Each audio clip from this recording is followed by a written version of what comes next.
Hello friends, welcome to Gomathi's Kitchen. இன்னைக்கு நம்ம பார்க்க போற ரெசிபி பாத்தீங்க அப்படினா நல்ல ஒரு சூப்பரான டேஸ்ட்ல இன்ஸ்டன்ட் ரசம் பிரஷர் குக்கர்ல எப்படி செய்யலாம்ங்கறத பார்க்க போறோம். இது செய்யறதுன்னு பாத்தீங்கன்னா ரொம்ப ஒரு ஈஸியான ரெசிபி. 15 நிமிஷத்துல நீங்க ரசம் செஞ்சு முடிச்சிரலாங்க. அந்த அளவுக்கு டேஸ்டாவும் இருக்கும். இப்போ வாங்க இந்த ரசம் எப்படி செய்யலாம்ங்கறத பார்க்கலாம். Gomathi's Kitchen சப்ஸ்கிரைப் பண்ணாதவங்க சப்ஸ்கிரைப் பட்டனை பிரஸ் பண்ணிக்கோங்க. உடனுக்குடனே அப்டேட் வேணும் அப்படின்னா பக்கத்தில் இருக்க பெல் பட்டனில் ஆல்ங்கிற ஆப்ஷனை மறக்காமல் ப்ரெஸ் பண்ணி வச்சுக்கோங்க. இப்போ ரசம் பண்ணுறதுக்கு நம்ம ப்ரெஷர் குக்கரில் பருப்பு தக்காளி ரெண்டையுமே வேக வச்சுக்க போகிறோம். அதுக்காக நான் இன்னைக்கு ரசத்துக்கு எடுத்திருக்கிற பருப்போட அளவு மெஷரிங் கப்பில் 1/2 கப் அளவுக்கு துவரம் பருப்பு எடுத்துருக்குறேங்க. இப்போ இதை 2 தடவை நல்லா கழுவிக்கலாம். இப்போ கழுவின பருப்பில் 1/4 கப் அளவுக்கு தண்ணி ஊற்றி வச்சுருக்கிறேன். அடுத்ததாக இதில் தக்காளி சேர்த்துக்க போகிறோம். தக்காளியை பொறுத்த வரைக்கும் நாட்டு தக்காளியாக இருந்தால் ரசத்துக்கு ரொம்ப நல்லாயிருக்கும். நான் 3 தக்காளி எடுத்து வச்சுருக்கிறேங்க. நடுவில் இருக்கிற காம்பு பகுதியை எடுத்துருங்க, அதனால் பித்தம் சேருமாங்க. அதை எடுத்துட்டு தக்காளியை முழுசாகவே சேர்த்துக்கோங்க, நறுக்க வேண்டாம். இதிலேயே ஒரு 1/4 டீஸ்பூன் மஞ்சள் பொடி போட்டு இது எல்லாத்தையுமே நல்லா கலந்து விட்டுருங்க. இப்போ இதை வேக வச்சுக்கலாம். குக்கரை மூடிக்கோங்க.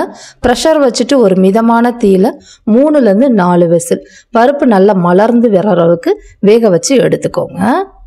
இப்போ பார்த்தீங்கன்னா 4 விசில் வச்சுருந்தேன். ப்ரெஷர் நல்லா ரிலீஸ் ஆகிடுச்சு. ஓப்பன் பண்ணி பார்த்துடலாம்.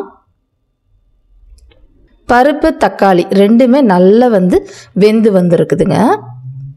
இப்போ இந்த பருப்பை நீங்கள் மத்து வச்சுருந்தீங்கன்னா மத்தில் கடைஞ்சிக்கலாம். பொதுவாக கரண்டியால் கலந்து விட்டுட்டிங்கனாலே நல்லா கலந்து வந்துடுங்க. வேணும்னா தக்காளி தோலை நீங்கள் உரிச்சிக்கலாம். நான் பொதுவாக தக்காளி தோலை உரிக்கிறது கிடையாது. அந்த பருப்பை நீங்கள் மசிக்கிறதுன்னு பார்த்தீங்கன்னா ரொம்ப நைஸாக மசிச்சிடக்கூடாதுங்க. கொஞ்சம் பருப்பு மலர்ந்த மாதிரி இருந்தால் தான் நல்லாயிருக்கும்.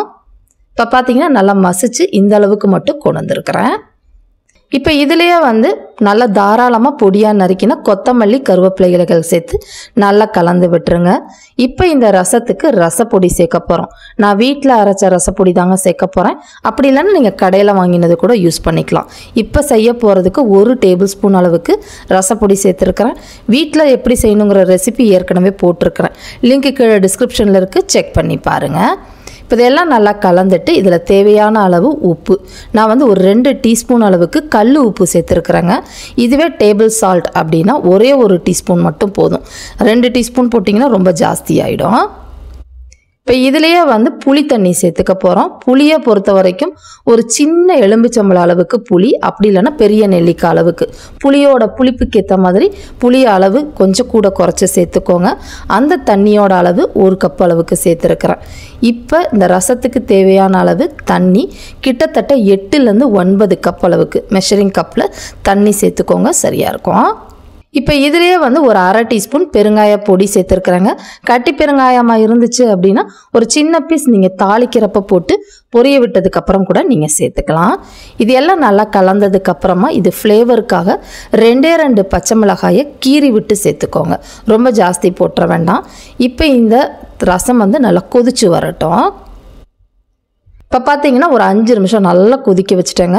ரசம் பொதுவாக கொதிக்கக்கூடாதுன்னு சொல்லுவாங்களேன்னு கேட்கலாம். தாளிச்சதுக்கப்புறம் தான் ரசம் கொதிக்கக்கூடாது. இப்போ கொதிச்சா ஒன்றும் பிரச்சனை கிடையாது. இப்போ அடுப்பு ஆஃப் பண்ணிவிட்டு இதுக்கு ஒரு தாளிப்பு கொடுத்துக்கலாம். தாளிக்கிறதுக்காக 1/2 டீஸ்பூன் எண்ணெய் சேர்த்துருக்குறாங்க. எண்ணெய் நல்லா காஞ்சதுக்கப்புறமா இதில் 1 டீஸ்பூன் அளவுக்கு கடுகு உளுத்தம்பருப்பு சேர்த்துக்கோங்க. கூடவே இதில் வெந்தயம் ஒரு 1/4 டீஸ்பூன் மட்டும் சேர்த்துக்கோங்க. இப்போ இதெல்லாம் நல்லா புரிஞ்சு செவந்ததுக்கப்புறமா 2லேருந்து 3 வரமிளகாயை செவக்க விட்டுட்டு இந்த தாளிப்பை ரசத்தில் சேர்த்துருங்க. கட்டி பெருங்காயமாக இருந்தால் இப்போ போட்டு பொரிய விட்டு கூட நீங்கள் சேர்த்துக்கலாம். இப்போ இது எல்லாத்தையுமே நல்லா சேர்த்து கலந்து விட்டுருங்க. இதுக்கு மேலே இந்த ரசத்தை நம்ம கொதிக்க விட போகிறது கிடையாது, அவ்வளோதான். இதில் கொஞ்சம் தாராளமாக கொத்தமல்லி இலைகள் திரும்ப ஃப்ரெஷ்ஷாக சேர்த்துக்கோங்க. அடுத்ததாக ஒரு 1/2 டீஸ்பூன் அளவுக்கு நெய். நீங்கள் தாளிக்கிறதுக்கு எண்ணெய்க்கு பதிலாக நெய் சேர்த்துக்கலாம். பட் நான் கடைசியாக கொஞ்சமாக சேர்த்துருக்குறேன். இது ஆப்ஷனல் தான். இப்போ இதில் ரசம் கடைசியாக வேணும்னா நீங்கள் மிளகு பொடி ஒரு 1 டீஸ்பூன் கூட நீங்கள் சேர்த்துக்கலாங்க. நான் பசங்களுக்கு கொடுக்கணுங்கிறதுனால சேர்த்துக்கல. இப்போ ரசம் சூப்பராக ரெடி ஆகிடுச்சு. இதே மாதிரி அளவுகளோட இந்த ரசத்தை நீங்களும் செஞ்சு பாருங்கள். செஞ்சு பார்த்துட்டு எப்படி இருக்குங்கிறத கமெண்ட் பண்ணுங்கள். வீடியோ பிடிச்சிருந்தாலும் கமெண்ட் பண்ணுங்கள். லைக் பண்ணுங்கள், ஷேர் பண்ணுங்கள். மறக்காமல் கோமதிஸ் கிச்சன் சேனலையும் சப்ஸ்கிரைப் பண்ணி வச்சுக்கோங்க. தேங்க்ஸ் ஃபார் வாட்சிங்.